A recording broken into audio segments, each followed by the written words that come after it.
What is up, Sooner Nation? Welcome to the Sooner Surge podcast that tells it like it is. Happy Sunday night. Game week for the Sooners this week. Knoxville, Tennessee, Neyland Stadium, over 100,000. And it's going to be on prime time. The time's been announced, Jay, 6:30. And hit the like. Subscribe if you're new here. We are a fan channel for the fans, by fans. We'll be taking a lot of calls tonight as well. Got some interesting things to talk about on here, Jay. But one, I know last night, Jay, I said that I think it's huge for OU to be on prime time. And I know your initial thought was why, because they might get blown out. Whoa, I never said that. Oh, maybe it was Hunter. I never said they might get blown out. Hunter. No, to get destroyed on national television. Yeah. My point was, Jay, you're either going to get destroyed on national television, and then people are going to start talking about BV even more and maybe get that ball rolling, or you're going to upset Tennessee, and that's going to be on national television. So I just love that it's national television. But hey, I just like it because I like night games. That's all. Oh, I do too. Hey, and Bagman, you can try to get me going. You're not going to tonight on that. Already did. You addressed it. That's what he wanted. And you got it. Hey, the talk about LSU. Look, Brian Kelly's out at LSU, and I saw Ron's comment right out of the bat that they take their football seriously. I'm just going to say something right here at the beginning, Jay. You cannot compare LSU's football situation with OU's. So I don't want people doing that because it's not a good comparison. Well, hold up real quick.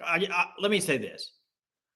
Firing a coach mid-season, to me, does absolutely nothing for you. Okay? Let me get off my chest right out the beginning. I hate it. I hate it when coaches are fired mid-season. I've always hated it when coaches are firing mid-season. Okay? Always. Hey. Look, the only reason it's done, and it should be done, because first off, I don't think it should ever be done, really. But the only reason absolutely you could say you could justify it is if your team has totally just quit completely. And Jay, if that's the case and players don't want to play for the coach and that's happening, you have locker room issues, that I understand. That's the only condition, in my opinion, is if you've lost the whole locker room. But listen, there are going to be people that liked Brian Kelly that are going to leave. I mean, it's still going to have a thing. What is firing a guy specifically if you want to get a guy like Lane Kiffin? Lane Kiffin's going to playoff. You're not making a hire of Lane Kiffin now. No. And Jay, my point in saying all this was for comments like this one right here by Chief Keef. To say that LSU has a standard that OU doesn't, I think what you're implying is because they're getting rid of their coach right now, they're saying we're done with winning. I mean, we're done with losing. But it's different. He's lost the locker room. They got destroyed at home. Did you see the game last night? Their players were quitting. The defense was quitting. It was a bad look. That has not happened in Norman yet. It hasn't. If that were happening, you could say maybe midseason, like you said, Jay. No. That might be a thing to do, but until that happens, you can't. Now, Buckeye Blood says, let's be honest, you guys can't win the playoffs, so why go there? Well, because that's the name of the game. You always want a chance, and you never know what happens in football once you get somewhere. Rabbit Hole wants to know how to get on the Discord. Email us at SoonerSurgePod@gmail.com. SoonerSurgePod@gmail.com. We'll give you the Discord link. You click it, you sign up. Is Rabbit Hole already a member? Doesn't look like he's a member if he's asking. Okay. I forgot what I was going to say. Let me see if I can find it. Yes, his record is terrible. Agree. What I was going to say is, and OU does control their own destiny. One thing that came out today about this LSU deal is it sounds like, just from what I've read, is that their GM is going to have a big impact on who they hire. No, that's sure. Do you think that's going to be the thing going forward? The GMs are going to have that big of a say in the hire? Yeah. Do you? I think Jim Nagy would if it was OU. Really? Yes, I do. Well, they don't even have an AD right now. Well, I know. Chris, we talked about doing this tonight. If you watched last night, it was a cause of much angst between Jay and I. Chris, I don't think, just personally, unless you just had some wild stuff happen, I don't think 9-3 gets you in this year. I think there's two teams in this. I've got to address this because this is garbage. Did anyone else see on Hall of Fame? Surely not. Surely not. Are you saying they did on their show, or like a fan got on there and said it? Surely they mean like a fan was in there. Surely you're talking about someone in the chat, right? Ronnie, are you talking about someone in the chat? Because that is not happening. And I saw Fit with Friday. Is that a fan saying that, or is that somebody on the podcast saying that?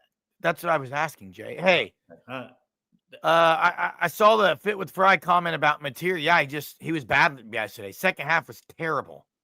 And he had guys. And Brent Venables didn't hold back, Jay. Yeah, we're not going to talk about that rumor. Okay. I wanted to bring it up to destroy that rumor. Stupidity. Now I saw Gabe brought this up.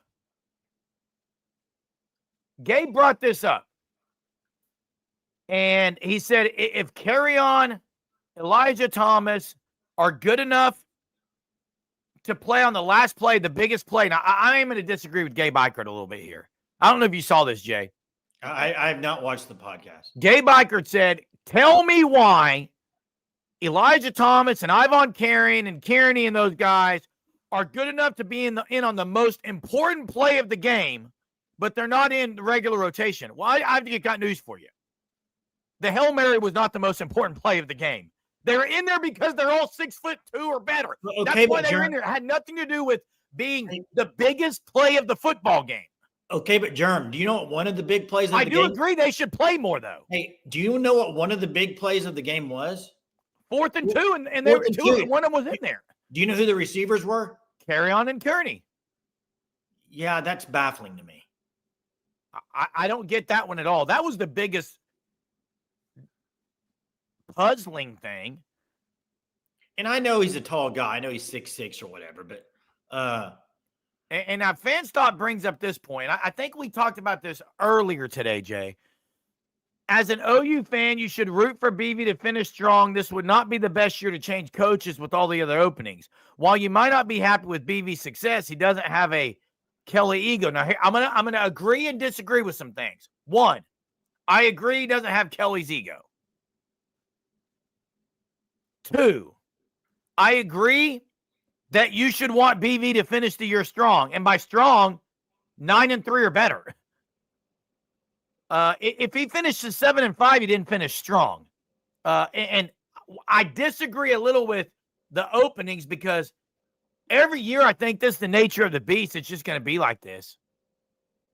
Well, I think 918 was talking about that in a Discord tonight. I mean, there are, when you think about just the SEC, Alabama, Georgia, Tennessee, LSU, Ole Miss, Florida. I'm missing some already, but it's, I mean, if you're going to get 14, let's just say you average every year to get 4 teams in the playoff, you're going to be fighting with Texas. I mean, there's a lot of teams you're going to be fighting with every year. I think, here's the thing.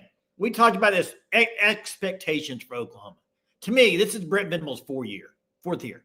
2 years in the Big 12, A&M and Texas, 2 years in the SEC.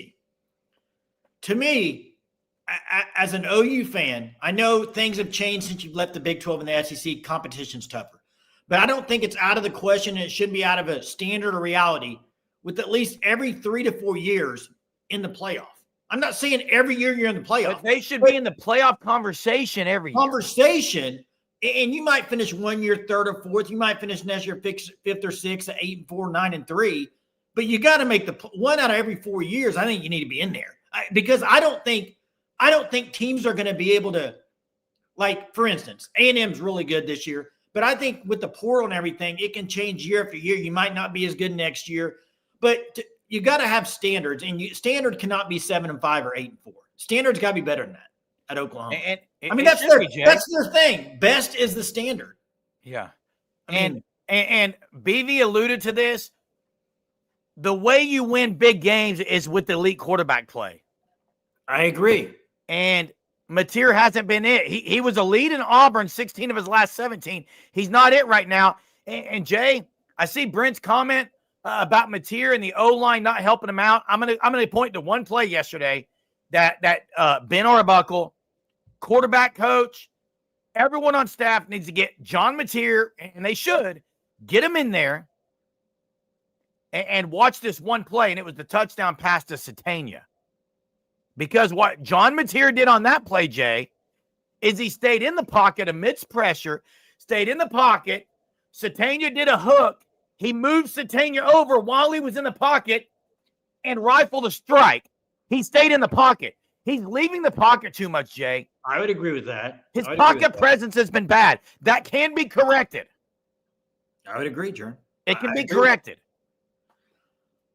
And what's the comment of Grey God saying, look what BV has done to this program?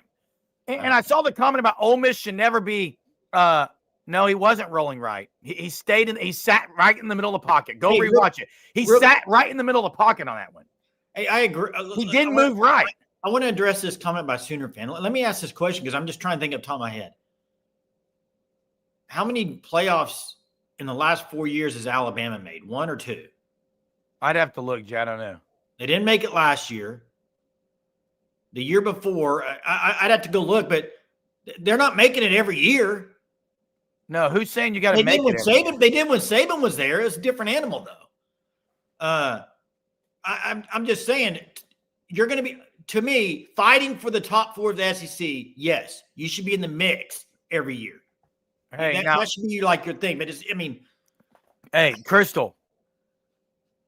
I remember Championship November, and this Saturday is November 1st. And guess what? Whether you like it or not, whether you want it to happen or not, Championship November can be a real thing for OU this year. I'm not saying it's going to happen. What I'm saying is they have a chance, Jason. If they were to, they have a bye week after Tennessee. If they were to pull an upset this week, what would people be saying? A bye week and then Bama and then LSU. You don't know what they're going to look like the last game of the year. And Missouri's quarterback now may not be out as long as people said, but still, Jay, if they were to beat Tennessee or Bama, they could very well finish 9-3. Yeah, that would be, Jerm, that would be outstanding to win one of those 2 games on the road. I think a lot of people would want him gone at 9-3. Jerm, just my thing is, I agree with you. And could they win one of those games, Jerm? I think you'd have a better shot of beating Tennessee just because I just think you would. But I'm just saying, in 3.5 years with this staff, what makes you think they're going to go on the road and win that game? I mean, their best road win's Auburn. Okay, I don't know if you heard me or not. Did you hear me? I didn't pick them to win. Okay. I did say this. I think they'll have a chance in both those games because of their defense. I think they'll have a chance. Well, they just got to make some big strides offensively to have a chance. They have to. You're not winning the SEC against those teams, losing the turnover battle, and not having drives on offense. You're not winning those games. They've got to figure out. You got to beat Tennessee by keeping their offense off the field. Correct. Which means you have to have drives, not just a one-play. You got to have some drives in there. Ball control. Correct. Even ball control. You got to ball. Now, Johnson's called this. We could go back to the date, Jerm. April. He said they're beating Vols. And Drew, they absolutely can. It is football. I agree with this take. You can win it. I'm just saying, I'm not going to predict a win. That's all I'm saying. The only thing that, now I'll tell you this, the receiving core for Tennessee, Brazil, Matthews, they got another guy who's really good too. They got 3 studs. In the next week, you got Bernard, Horton, and Williams. You talk about on the receivers, Jay, it's going to be a massive test. Oh, yeah, it'll be a test for sure. On the receivers. The one thing OU's defense has going for them in those 2 games is you don't have a guy like Trinidad Chambliss who can take off and get 20 or 30 on you. Simpson's a better scrambler than people give him credit for. I will say that. Aguilar's not looking to run. Wade's got 40s. I think to win that game, you're going to have to score 34 points. points, something like the Ole Miss, 35 points to win this game Saturday. That's what I would say. Now, Colin says, now it does help. Michigan moves to 20. They're not getting in. Wait, Jason. They're not getting in, Germ. Wait. Oh, my gosh. Here we go again with this. Here we go. Let me speak. All right, you speak. I'm going to let you speak respectfully, and then I'm going to speak. You go ahead. If that were to happen, first off, all I was saying is Michigan moved up the rankings to 21. That helps OU. OU only dropped to 18. I was actually shocked. I thought they'd be somewhere in the 20s. They didn't drop as far as I thought, Jay. So if this scenario did happen, and by the way, it's as big as if as I don't even know what, but it's a huge if. That means they would have beaten Michigan, who would be ranked, Tennessee, who would be ranked, or Bama, one or the other, and then Missouri, who possibly would be ranked. So 3 ranked teams. But that's not even the issue. And I know what you're about to say, Jay. The issue, Colin, would be that there's too many teams at 10-2. That's why. That's Jay's argument this week. Last week, Jay didn't have that argument because some of those teams who might have lost didn't lose. Here's the issue, Jerm, with that argument right there. Larry Goff says the same thing. Here's the issue with it. First off, 9-3 with that, your best win is Tennessee, who will be ranked at the end of the year probably. Not necessarily. Michigan could be. Nah, they're going to be mid 15. If Michigan beats Ohio State and keeps winning, Jay, it's not. It's a big issue. So let me finish talking.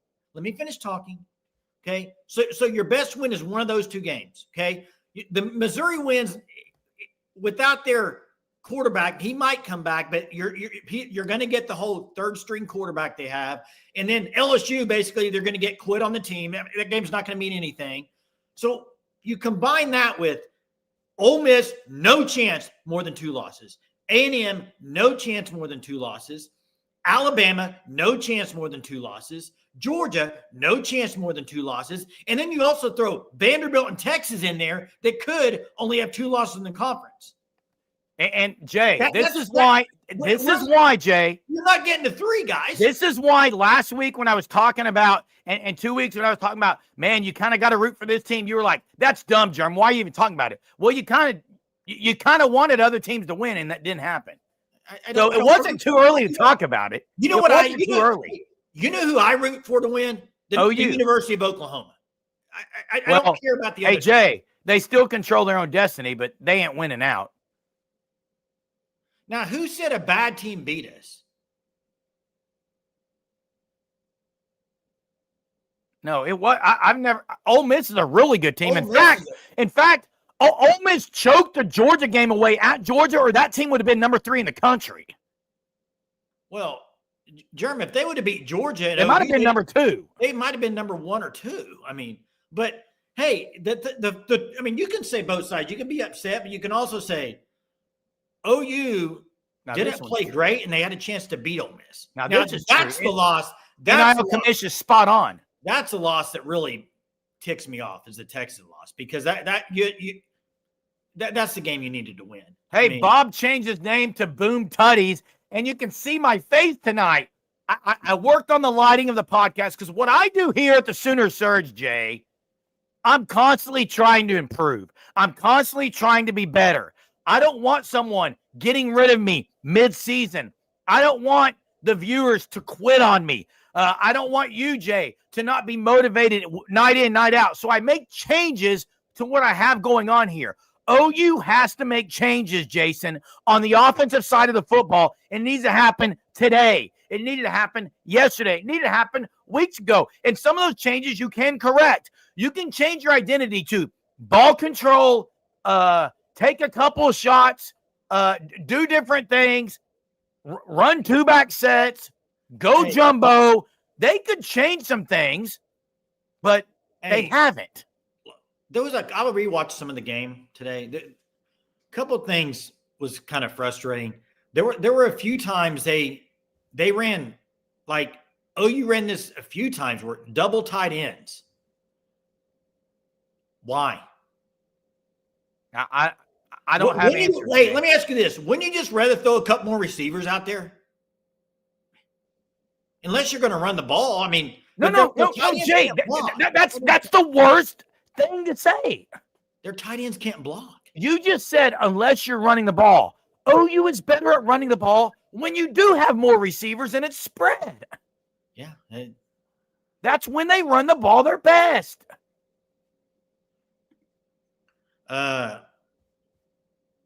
Now, here's the facts, William Washington. Here's the facts. If our quarterback doesn't start making better decisions and take the checkdowns and quit trying to be a hero, we'll lose the next 4 games, period. I agree with that. Quarterback play is where it starts, man. And it has to be better. I mean, the one specific play that I'm sure you've seen all over Twitter is the one he throws to the left down deep, and he's got running back come out of the back, touchdown. I mean, just a simple little screen pass, touchdown. Hey, I do think that Touchdown. I do think part of it is he's rushing everything. But here's the problem I have, though, Jerm, is all the talk was Arbuckle developing quarterbacks, Cam Ward. I mean, we go down the list. And so here's my issue. And this is why you have to bring up the offensive staff as a whole, okay? And here's why. I don't think John Mateer's a bad quarterback.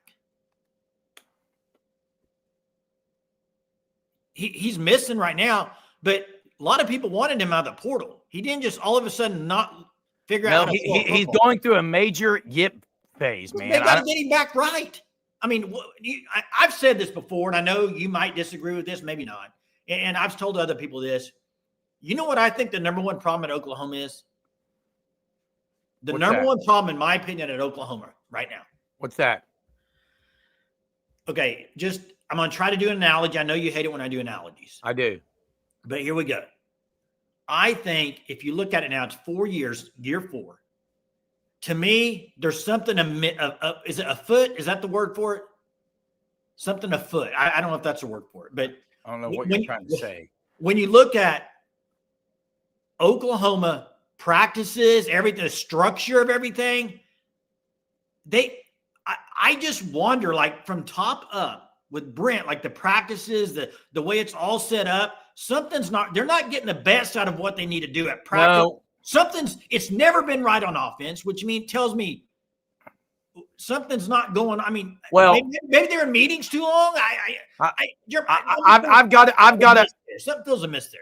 I've got an idea on this, and I'll tell you it. First, Jetty, yeah, I think he will be back. And I honestly think they need him to be back.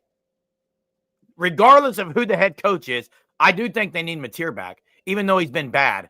I got to say, Boom Tutties, Jay, can you show that? It's not working on my end. But thanks to the super Boom Tutties. Appreciate your support of our channel. And I'm going to say this. I'm going to agree with Wes May. And here's why, Jay. Rearview mirror always gives you better answers and better foresight and knowledge and wisdom. And if you look in the rearview mirror, Jay, let's just say they hadn't played Mateer against Texas. Let's just say they hadn't. Let's just say that Hawkins played that game and OU lost. 3 of Mateer's interceptions this year, 3 of the 6 were that game. I think that game destroyed him mentally. Personally. No, you know what? I mean, I know where you're going with this. I think had they not played him and he just came to South Carolina, he might have. But that did some damage, I think, Jay. I know where you're going with this, but Jeremy, at the same time, I do think as a football team, you take on the mentality of your head coach. And I think the mentality of Brent Venables is, don't screw this up. Defense will win this. Do not screw it up, offense. Don't screw it up. And I think that leads to don't lose this game for us instead of not go win the game. I think the mentality is don't screw this up. Let the defense get the stop. We'll win the game. And I think it leads to a kind of like a hold back little. I'm just saying, I don't know. I mean, no. You see what I'm saying there? I mean, yeah. And Jay, people are taking what I said wrong. I'm not blaming it on an injury. I'm saying he's not mentally strong.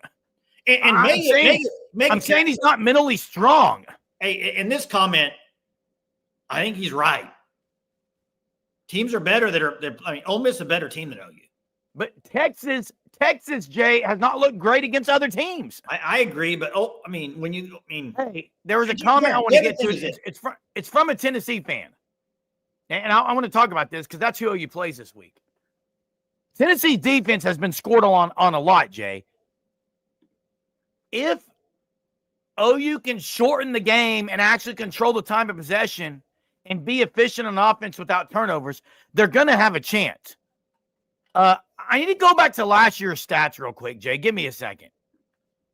All right, I'll change. You can come back and talk about when you get it. But, yeah, Texas finds a way to win, and that's the thing. Alabama found a way to beat South Carolina. They had no business winning that game. OU just hasn't been able to find ways to win those games. Just like the other day, you get the lead. You had the fumble punt return from Satania that absolutely killed. But you get the lead 26-25. You have all the momentum going to the fourth quarter, and you let them drive down the field and score a touchdown. I mean, that's not winning football. You got to put it all together. Offense, defense, special teams. Offense, and they haven't done that consistently. They've done it in a few games every year, but not consistently enough to win the big games. And especially when your margin of error in the SEC is so small, we talked about it before the season, you're going to have a lot of close games in the SEC, and so far they're on the wrong end of that. And that you got to figure out how to fix it. Because it's just – and the other thing is this. Guys, I watched A&M. I watched LSU last night. I watched what else I watched? I watched Texas. I watched Vandy. Guys, offensively, OU needs some talent on the offensive side of the ball. Now, I will say with saying that, I will say Burks was wide open a lot. And for some reason, they can't get the ball to Burks. It makes no sense. But Satania is doing really well. And right now, you could say he is probably the best receiver on OU's team, production-wise. He is. But don't you think, like, just in general, if you thought SEC wide receiver, he'd be a wide receiver too, right? Yeah, for sure. And he's their number one. Yeah. So, Yeah, I agree, Crystal. The fourth down conversion in the fourth quarter was a backbreaker. The fumble was a backbreaker. And OU's margin of error is this big, okay? Hey, Jay, in last year's game, Tennessee came into that game, and it was early in the season, a lot earlier than this game is, but they are averaging 63 points a game. OU holds them 40 points under their average at 25. They lose 25-15. Tennessee owned the time of possession like 35-23. They had 194 passing yards, 150 on the ground. They're pretty balanced. OU did get after Nico pretty well, though. This is a road game, though, so it's a different environment. But if OU can hold Tennessee to 25, I like their chances. That's a big if. But it's a big if. 25 and mega cat scratch. The lack of turnovers is disappointing. Hey, Chief T-Bird, thanks again for the super. You always support our channel, and we appreciate you.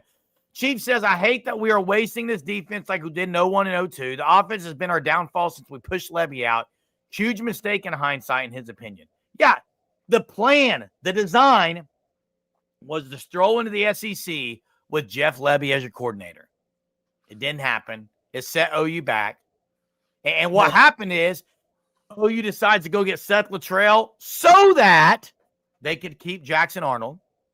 And then BB goes to get Ben Arbuckle so that they could get John Mateer. And the so that's Jackson Arnold and John Mateer haven't been as good as advertised. Well, you also went. The package deal didn't work so far. Ben, he absolutely got pushed out. Brian, he wasn't going to be at OU. Brian says Satania is our best receiver this season. He's always good for at least one fumble. Yeah, he's had some fumbles. Now, here's the thing about corrections. Levy. He absolutely got pushed out. Well, here's the thing about Levy, Jeremy. Say what you want about Levy. Levy was really good offensive mind. I liked him for the most part. He had some horrible game management stuff, and he's having it at Mississippi State too. Oh, terrible. Terrible. I mean, Jay, I don't like the super quick all the time. I like a mixture. So hey, the other thing is this, and we have to talk about this for the upcoming after this season, is and this is my opinion. I'm interested to see what the chat thinks about this. I think the game has changed so much, and I compare it a little bit to the NFL, but you have to spend money and get a stud receiver. I mean, go look at A&M, dude. They got their receivers. You give them the ball in space, it's over. Gone. Concepcion, them dudes. I mean, they're great, Jay. They don't need much space at all. It's like they catch it. Bye. But Jay, Satania has that speed. I know, but you're what I'm saying is you're gonna have to spend some money in the portal. Jay, I agree, but Isaiah Satania has Concepcion speed. He might even beat him in a race. I mean, the one he scored the tutty on, Jay, he was gaining yards on everyone chasing him. I don't think that they're putting him in great positions. A lot of the guys. Satania can flat out go. He said bye. He's playing great, Mess. I'm with you. And do you remember a hot take before the year, Jeremy? What was it? Hot take. He was going to be their best receiver. And I said he'd have the most production. And a lot of people said, Jason, not when Javonte Gibson comes back. He won't even play when Javonte Gibson comes back, was everybody said. Hey, Jay. He's playing. Wes is right. LSU spent a ton on receivers, and they can't get these dudes the ball. Barrion Brown from Kentucky comes to LSU. He had more catches at Kentucky. What happened to Garrett Nussmeier? Well, look he at hasn't thrown for 300 yards the entire season. Hey, tell me he was the Heisman favorite. Jeremy, it's bad play calling. He hasn't thrown for 300 yards. It's bad play calling. It's the same coordinator. Hey, the other thing is it's the same coordinator. Hey, the other thing is this. Go look at Brennan Thompson. Oh, you can figure out how to get to him the ball. Oh, Jay, Chief T-Bird, and I'm going to call Chief T-Bird out because Chief T-Bird and I both said Brennan Thompson can get open and Brennan Thompson needs the ball thrown to him. And guess what? They're doing it at Mississippi State, and he's pretty doggone good, Jay. Now, do you agree with this? They're similar teams in the fact that they can't win big games because of bad coaching. Let me ask you this about the bad offenses. Yes, Kelly's gone. He's done. Hey, let me ask you this about Mateer. Has the speed of the SEC defenses bothered him mentally and reading defenses and stuff? Because I'm going to say it because if you watch him run, he kind of looks like he's running in quicksand a little bit. Well, he's juking. People figured him out. He likes to juke. You can't juke those SEC dudes. No, you can't. You can't. And someone on staff should be telling him, Jay, you can juke the Illinois States early in the year. And he did juke Michigan too, but you can't be juking all the time. People watch film on you, Jason. They watch film on you, and they know what you're going to do. Open the phones. Fit with Fries. Okay, check out the FanStop, thefanstop.com. Sign up for your team Shirt of the Month Club. If you're a Tennessee fan on here, they have a Tennessee Volunteer Shirt of the Month Club. We'll even let you use code SURGE. If you use code SURGE, you get 10% off your first 3 months. They got long sleeve shirts that come three times a year. Hoodies. Pick the package you like best. It's a new design. This is the Memorial Day one. It's a new design every month. thefanstop.com. Yeah, the other thing is this. You see the little thing there. Just got covered up. But the subscribe button. There's a lot of people that are in the chat that are not subscribed to the channel. All you do is go click the subscribe button. I mean, we would appreciate it for sure. Hey, real quick. There is no Soul Mission merch. No. Hey, and look, Greg got it. I can only base things based on what I've seen. Bailey Zappi, he coached, and he was elite as far as, dude made it in the league from nowhere. 3 quarterbacks in the league from him. Another guy, Cam Ward, was coached by Arbuckle. So all I was basing it on was other quarterbacks that he's coached. I don't just sit here and point something out and say, I try to base it on something. So that's why I said that he can coach quarterbacks. That's all you can base it on. Hey, we got a bunch of phone lines are lit up tonight. So we'll keep them quick. Keep them quick. Hey, we're going no huddle. We're going no huddle on the phone lines. Brent, thanks for being a new member to the channel. If you're a new member, email us at SoonerSurgePod@gmail.com. I'll put it in the chat. Let's get to Dr. Vol. What's going on, guys? What's up, man? Big game. OU Tennessee finally here. Do what? Yep, finally here. Finally here. I'm not looking forward to it. Our defense, man, it's so. But you know what the best recipe is for a bad defense? Yeah. OU's offense. I don't know, man. We made Cutter Boley look like a freaking Heisman. He did look good. Cutter Boley threw for 300 yards, 5 touchdowns on our defense, man. Yeah. I mean, everybody. Hey, let me ask you this, Dr. Ball. What is I don't know if you listen to sports radio there, but what is the overall feeling of hype on this team this year? Is it just they're so mad at the defense? Is that what's going on? We're ready to fire Tim Banks. We're trying to put pressure on Heupel to fire Tim Banks and Willie Martinez, the defensive back coach. Okay. Because it's been bad 4 out of the last 5. He had one good year last year, and he was coaching, and that was him basically in a contract year coaching for his job. Yeah. Because he knew he was going to get fired if he didn't do something. Yeah. And if this game, if it's like a shutout, if it's like a shootout, then Tennessee's got a shot, especially being at home.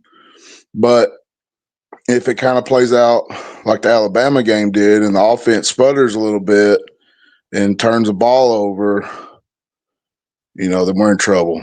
We're in bad trouble. Turnovers will be the equalizer in a game like this for sure. So, yeah. Hey, thanks, Dr. Ball. All right, see you guys. Let's get to Bobby. Bobby, what's up, Bobby? Hey guys, I guess I got my new computer, so it says Mega Cat Scratch on the chat. So that's me. Okay. That's Bobby. Okay, that's You're me. Bobby. Yeah, I got yeah. But anyway, have you noticed that every year that we start out pretty good, but how come we get worse as the year goes on? It should be the opposite. Shouldn't we get better as the year goes on?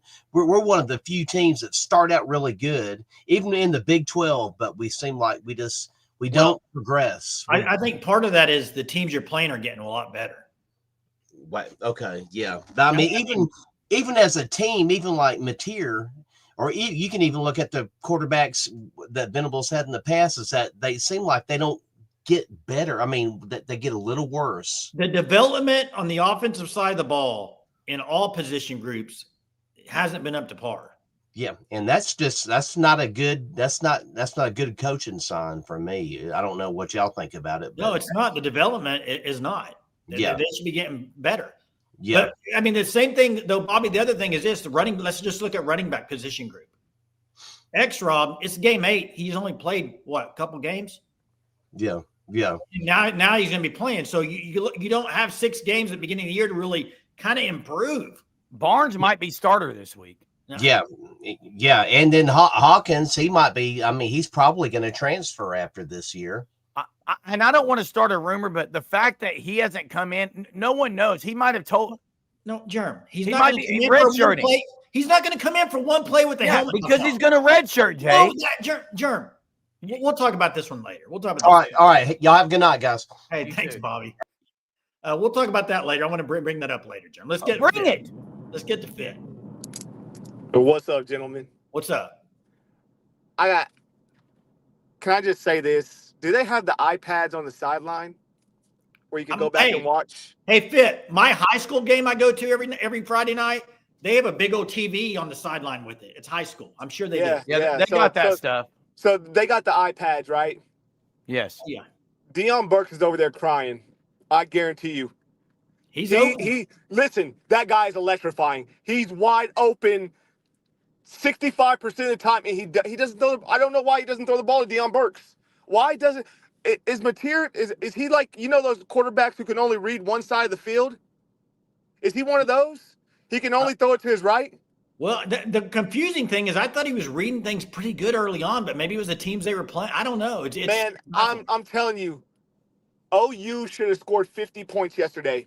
When you go back and watch the film, when you go back and watch it, they have receivers. But Deion Burks is running wide. I mean, go back and watch it. 12 seconds left in the game. 12 seconds left in the game. Go back and watch that play. Deion Burks scores it. He literally walks into the end zone. Yeah, I know. He walks. He walks him backwards if he wants. Yeah. And I'm going to tell you the issue with OU right now. The number one issue is Britton Venables is not an executive. That's kind of what I was alluding He's a to. manager. Yeah, I was just getting ready to say that. I was just getting ready to say, though, when you say should have won, should have scored 50, guys are wide open. That's what people say. That's what people say. You're right. When the executive isn't good, the executive. I feel like a loser saying it. But when you go back and you watch the film, it is like, it's just so bad. It's so, I mean, I was watching it with that film guy on YouTube, and he's going over it, and he's showing there's one where Kanik, even on the Satania play where he runs 76 yards, Kanik is on the other side of the field, wide open, nobody 30 yards, and there's nobody over there. Correct. Not one part. He said it was the wrong read. He shows over and over. Carry-on is running wide open on one of the plays. One of the plays Carry-on was in, he's running wide open. There's another one where Kanik is running wide open. I mean, there's one where the running back leaks out on a screen where he's going to score he's going to walk into the end zone on a touchdown. I mean, if Mateer can't make those, and listen, I know that it's a joke, cutting points, but it was literally that bad where you feel like that. It's like, if you don't see these running wide open down the field, what are you doing? Like, what are we doing as a program keeping that on the field? Like, what are we doing? It's that bad. Frustrating. Can Brent Venables go to – I don't feel like Brent Venables can go to Arbuckle and say, give Robinson the ball 40 times. Can he go to Arbuckle and say that, you think? He should be able to. Listen, I'm going to tell you this. This is something that Kirby Smart said. He said whenever he was working for Nick Saban, he said he was in charge of the defense until the fourth quarter. He said if there was a big decision to be made, Nick Saban's making it. He's not making no decisions. He said he's seen Nick Saban go to Steve Sarkisian and all those guys and tell them, hey, you're running the ball. Hey, we got Derrick Henry back here. You need to run the ball 45 times. The passing game ain't working right. Yeah. Does Brent Venables do that, you think? I don't know. I don't know. Let me tell you one thing. I was going back and watching a little bit of tape. The last thing before I get off here, I know we are in no huddle. I was going back and watching the tape during some critical moments on the sideline in the game. Guess where Brent Venables is at? When the offense is on the field. Guess where he was at? Talking to linebackers? Talking to linebackers. Like, sorry, I'm not trying to get that fired up. I'm calm down, actually. But hey, Fit. I don't know if you were one, but I know there were several on here at the beginning of the year. I was one of them that said, don't even worry. Let Arbuckle cook. Just get over there and coach the defense. But Ben Arbuckle is 31 years old. How much football has the guy seen? How much big-time football has he been involved in? Like, you got to think about that as a head coach. You got to be like, he's never been in this position. He's never been in the SEC depths in a one-score game in the fourth quarter or against the number 8 team in the nation at home. And it's louder than heck in here, the guy might be scrambled up a little bit. Maybe you go to and listen, Ben Arbuckle was scheming some stuff up yesterday. He was stirring the pot, and John Mateer could not execute because that guy was scheming some stuff up. Then he needs to be in John Mateer's ear all the time. No, he if that happens next week, you got to bring Hawkins in. I'm sorry. You can't let that. You cannot. Hawkins is not the answer. He's not the answer. But that was you have mediocre quarterback play yesterday. That was worse than Jackson was last year. I'm telling you, if you go back and watch it, he held the ball worse than Jackson did last year. And it was bad. It was really bad. And I don't want to be one of those guys. You guys have an amazing night, but it was that bad. Thanks, Fit. It's got to get It wasn't better. good. We got Coconut. We got Coconut Greg, followed by Stiller Man, followed by Corrections, followed by another one. Here we go. Hey, fellas, how y'all doing? What's up? Pretty good. Yeah, so I didn't see this live in the game yesterday because I turned the game off with about 30 seconds left, once I knew it was a done deal. So I went back and saw this on social media, but seeing David Stone goofing off with Lane Kiffin in his post-game interview in the game yesterday was so enraging to me. I mean, does that not show a lack of institutional control under the coach's Here's what I don't know, and here's what I would like to find more. I don't think he was goofing off. Let me finish talking. Here's what I would like to find more about the situation. He was talking smack during the game. We know that. And then Kiffin. He was coming up to Kiffin. What I couldn't tell was he just come up to Kiffin and say, good game. Because when Kiffin started mouthing, David Stone was walking lane. David Stone was like, yeah, you got us a good game. Like, so I don't know the whole thing. Was he just walking by to say good game? And then Kiffin's like, get away from me. You've been talking smack. I don't know. That'd be interesting to hear, though. I agree with you. It'd be interesting to hear what. Now, I will say this, Coconut Greg, Jaden Ott and a couple of other guys in the fourth quarter, OU was losing. They were laughing. They were smiling on the sidelines. I had a problem with that. I agree. Yeah, that's not what you want to see. But if I'm Brett Venables and I see one of my star players essentially trying to score a cameo appearance in a post-game interview with the other team's head coach who just beat us, that guy is running until I'm tired. Well, I don't think he was trying to get a cameo. It seemed like that to me. Like he was almost trying to get an autograph or something. It was called odd. out by Lane Kiffin is what it was. Well, there's that too. And if that's the case, if he's still trying to jaw after the game, it's like, read a room, big dog. We just got our butts kicked. So what are you doing? I don't know. Yeah. Anyways, shout out to the Make-A-Wish kids in Louisiana who are going to get a chance to coach at LSU in the coming weeks. Good for them, I guess. But hey, y'all take it easy. I didn't see that. I'm being silly, man. No. Let's get to Steeler Man. What's up? Hey guys, you hear me okay? Yeah. Yep. How's it going? Good to hear from you guys. It's been a minute. First off, I wanted to talk about Soul Mission tonight. I'm just kidding, Jay. We're not going to talk about Soul Mission. Also, Jay, I know we went at it last basketball season, and you've been like very graceful since then. So I haven't been able to say like I appreciate that because you could have totally been a jerk, and I would have deserved every bit of it. Okay, my question to you guys is clearly BV. He knows defense in a big way. Do coaches typically know like both sides of the ball? And what I mean by that is he just maybe really good at defense and just doesn't know offense to where he could tell our offensive coordinator to like chill out or do something differently? For example, on the broadcast, they were doing like I think they said it was like a 3-man front or something. And the announcers were like, this is where you run the ball. And we just wouldn't run the ball. So I guess what I'm asking, sorry, I'm just saying what I'm asking is like, is that the time where BV would be like, should be like, hey, run the ball, do this, right? It's a great point. I think Steelerman, I think it's justifiable and you're right. To me, if you really know defense really good, you probably know a lot of tendencies of the offense. Be normal, right? So you should know, okay, this is a scenario, whatever, 4th and 1, hey, they're playing this. He should be able to help him in all week in the preparation and everything, you would think. Now, I'm not saying like call plays, but he did go out tendencies and everything. Yeah, he did go at Arbuckle in the first half about I did something. see that, but that's what I'm saying is that's like the first time we've seen that.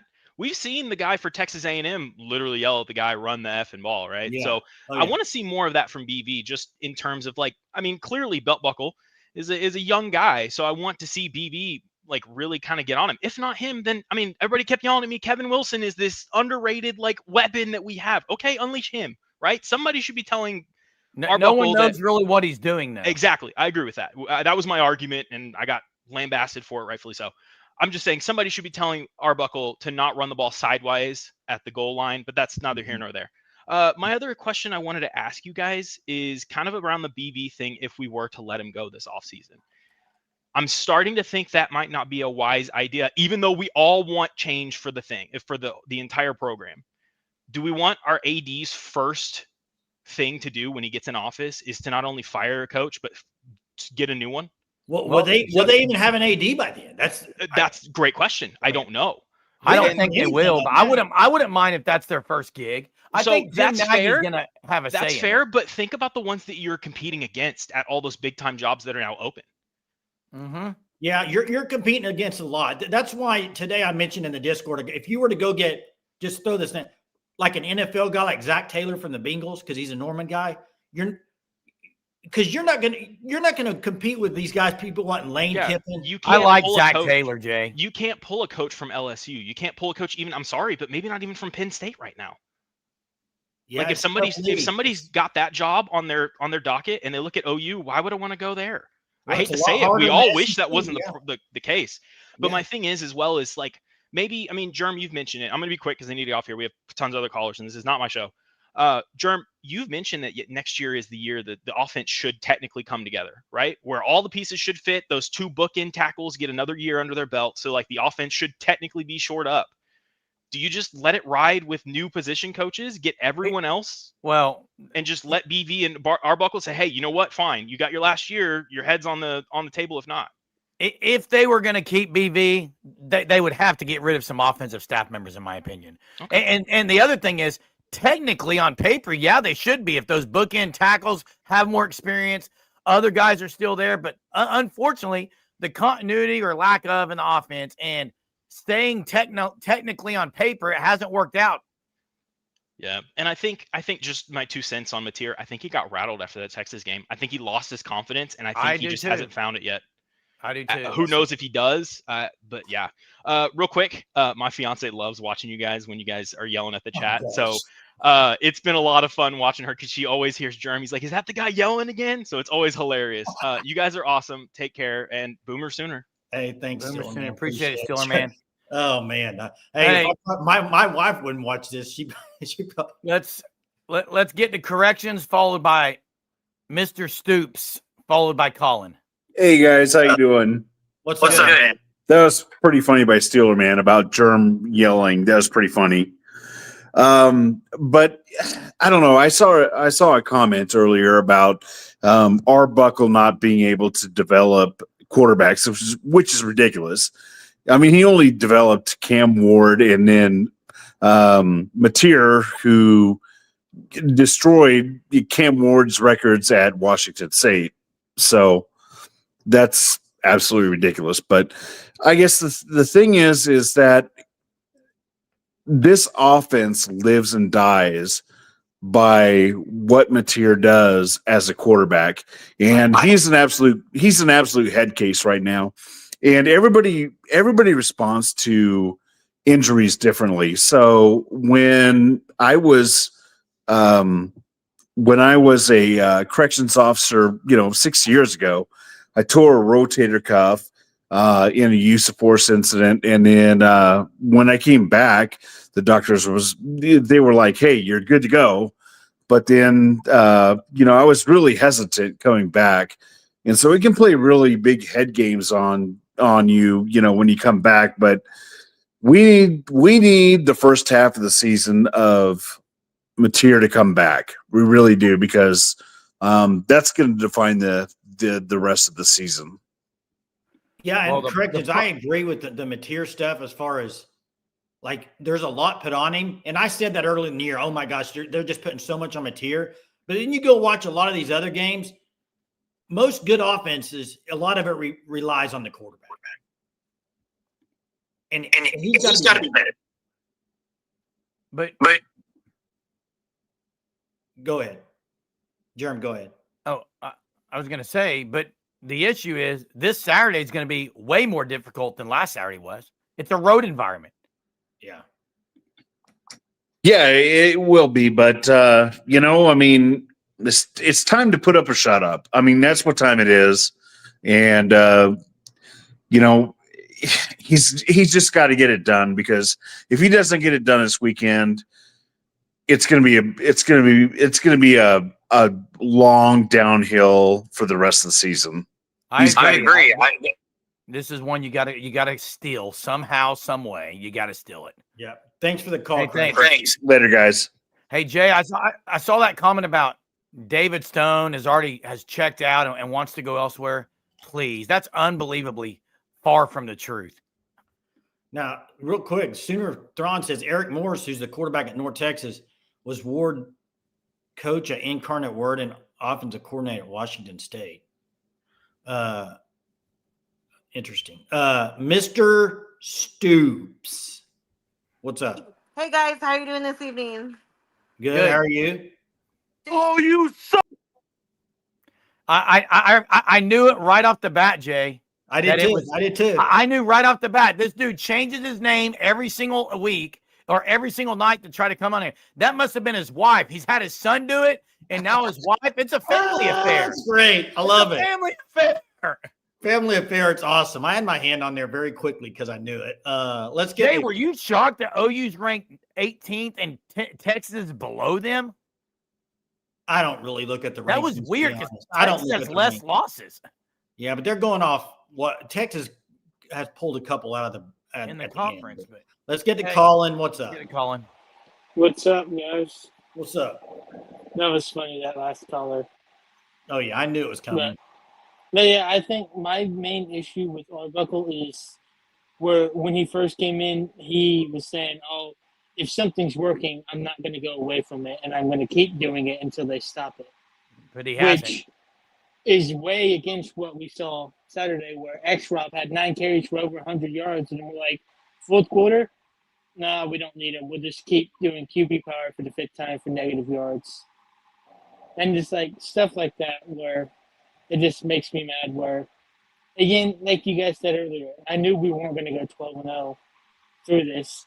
And it's not the fact that we're losing, it's the way we're losing, where it's like self-inflicted wounds that are keeping us out of games. Yeah. Because if you think Texas, it was, yes, Texas, credit them for their defense, but a lot of that stuff was our own mistakes. And I kept highlighting because I was at that Ole Miss game, and I was telling my buddy, right when we got that ball at the 15-yard line, the opponent 15-yard line after that botched Wildcat snap when it was raining, we had to score there. And we ended up taking a field goal after losing 10 yards due to penalties and bad production. It's like you have to be able to capitalize on short field, and we can't just win games by kicking field goals. Because the more we do that, the more the defense is out on the field, which every defense has it, where if your defense is playing for over half the game, I mean, you saw against Texas, when our defense had to play the whole third quarter, it wasn't looking that well. Yeah. So I think the biggest thing is this execution and sticking on things that work. Because I think Blaylock and X-Rob can be good. I know Blaylock wasn't the best, but I think that was more the factor of the rain, because he's more of a cutting running back, which we tried to go with, but he just kept slipping. Well, I think I saw someone said, like, just put your best offensive lineman out there and run the rock. You're not going to be able to stop Xavier Robinson like 4 times in a row. Well, I think we need to be careful there, because I think Jeremy said that too. I don't think we want OU handing the ball off 4 times in a row either. They've got to mix it up. But I think if OU handed the ball off 4 times in a row, there'd be a lot of people saying throw the ball. I would be. I mean, you got to mix it. It's got to be a good mix-up. I guess my biggest thing is if it's working against a team like Ole Miss, who has a bad run defense, and you see it starting to work, why are we trying to get away from it? Like, that's been my biggest thing. I agree, but, at the same time, I mean, I rewatched the game, and, like, the 2-point conversion play OU ran was a great call to Blaylock. Bad throw. Hey, but great call. And Jay, the most unpredictable call of the game was probably the 3rd and 8 touchdown run by X-Rob. He's got to be more. He's got to be more unpredictable. Yeah, but I think the run game I think it has a chance to be there. I think EPL needs to be in there because he was moving bodies. I think Foj, I know his PFF didn't look the best, but I think he did all right. And I think, again, this time will tell how the season goes. And then, like the few callers back said, like, now's not the time to fire your head coach because of the openings and the possibilities. But if something did have to change, I would definitely look at, like, running back room coach or somewhere there. And I still am a firm believer we should have let Arbuckle bring his staff or choose who we wanted. That's instead on of trying to keep the homers. Well, all right. Thank you, guys. Thanks, Colin. Appreciate it. And Jay, again, I think LSU in the firing of Brian Kelly, there was one main glaring thing. These guys gave up. Like they were going to have a team meeting. It was bad, Jay. Watching last night, did you watch it? Yeah, I mean, Garrett Nussmeier was visibly upset about the coaching staff, and I saw the comment about the fans need to get on John or the players need to get on John Mateer since the coaches won't. Did you hear the post game? Yeah, BB got all up over John Mateer. Hey, and real quick, called him out. Listen, the Mateer stuff. It's very frustrating. You miss open receivers and all that. But then if he goes out next week and he actually learns from that and plays well, okay. But what you can't have happen is just having it happen every week where you're missing. Correct. You can't allow it. Arbuckle did call some stuff that they like the 2-point conversion. You got to complete that ball. There's different things. And then I want to get to Steeler Man. I think this is a very good. I had it up there. Steeler Man, a great comment here, and I think he's right. I think it was talked about last year when the whole thing was happening. He did. He didn't really have like a continuous staff that he had been with. And then I do want to address the Hawkins thing with you. Oh my gosh, we've already gone an hour. Yeah, crazy. Hey, correct. Let's address the Hawkins thing, but real quick, let me get to this is Tennessee fan here. And by the way, Tennessee, you can also check out the Fan Stop and order your Shirt of the Month Club and use code SURGE. You'll get 10% off first 3 months. Check them out at thefanstop.com. But J Cart 29. To me, Brent Venables is more of a zone guy. Tennessee's loaded at receiver with Brazil, Matthews. They got another guy that's really, really good. It's going to be a very tough matchup on the outside. OU's got to pressure Aguilar. He's not as good of a runner as Chambliss is. That's the key. Hey, I see the comment. You don't like coaches calling out players? I love coaches calling out players. Hey, Jay, have I ever said I don't? I don't know. Why are you? Who cares? No, I like it. I like the transparency. Listen, the Mateer stuff, based on when you see it, like as a fan, you see missing guys. Like it should be something that Sunday film they should get pretty.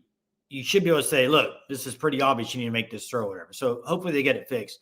And then we'll get to this, but the Hawkins stuff, real quick, Jern. No, there's nobody in their right mind that's going to bring Michael Hawkins in when a dude's helmet comes off for one play. You're not doing it. That'd be stupidity. No, I don't. If Mateer were to get injured, Hawkins would play, Jern. But they're not going to bring him in for a guy's one play with a helmet knocked off. Nobody would do that, Jern. That would be stupidity as a coaching staff. That would be not fair to Michael Hawkins. I mean, if he wants to leave next year, that would be stupid. But you also got to admit that he's likely to redshirt unless they get. Yes, the plan is to redshirt. That's why they're not playing. That's what I was saying. Is the plan is to redshirt. Hey, Easy Money. Thank you so much for the super. Appreciate your support of the Sooner Surge. Thank you very much. Thoughts on Tennessee's defense? Not as good as Auburn's. Not as good as Michigan's. Not as good as South Carolina's. Not as good as Ole Miss's. But however, with that being said, they're at home. It's going to be a psychotic environment, which always helps that home team and the defense even more. And they're playing an inept offense right now at Oklahoma with not very many guys who can flip the game very quickly. Well, accurate, Jay? What? Accurate? Well, what I would say is Heupel in Tennessee is just such a better home team than they are on the road. Like, oh yeah, big time. That's the road team. They're just not nearly as good on the road. So that's the issue. The other thing, when you talk about OU, you say inept. The issue is this: like, they just can't put back-to-back games together and stuff, because you had the South Carolina game where they were more ball control, and then last week you want them to be ball control, and they have a couple big plays, and that's all they have. Like, it seemed like they should have taken the South Carolina game plan, running the ball against an Ole Miss team that is worse against the run than South Carolina. But they didn't. So I'm just, the preparation to me and the identity, I think somebody said, and earlier we've talked about it, I don't know what the identity is offensively, and I think that's the major issue in my opinion. Yeah, and Landon, I know Landon's a Tennessee fan, and it's great. We've had several Tennessee fans on here tonight. It's going to be a fun week, Jay, as OU and Tennessee, and maybe we can get a couple of people on as well. I know in the past there's been some that we've talked about getting on here, Jay, but Landon says, looks to me, Mateer is pressing, and I would agree with this. I think he's pressing. Like, in this offense with OU's, in my opinion, way they got to win games, you've got to take what's given to you. You can't press, you can't force, take what's given to you. And yeah, their pass defense isn't great, but if you're an OU, this should be a game you should come out throwing the ball. And I know Mateer didn't look as good. I'd love to see Elijah Thomas more. I think it's a game you got to try to throw the ball, but at the same time, it's a game where you need to keep Tennessee's offense off the field. So you got to kind of play both sides. And Jay, we can maybe get to this tomorrow night because we actually had a conversation about this today. I think I love this comment by Eric. Let's do this tomorrow night because we had this conversation. I think you got to have a combo of both, but I also like high octane offenses, Jay. And I would, what I was going to say, we will talk about this tomorrow. I think it's a great conversation. I can tell you right now, after watching for 2 years, not very good offense, man, I miss great offense. Now, I like the great defense they're playing too, but I know it's yeah. We'll talk that tomorrow night. It'll be fun. Join us tomorrow night. It's been a great Sunday night. Thanks, Chief T-Bird. Thanks, Easy Money. Who else, Jay, tonight? Oh, it was Boomer Tutties. It was Boomer Tutties. We appreciate all the supers tonight. Thank you so much. We'll be back tomorrow night, over an hour tonight on a Sunday night. This is going to be a great week, Jay. Hey, thanks for watching. Catch you tomorrow night. Have a marvelous Monday.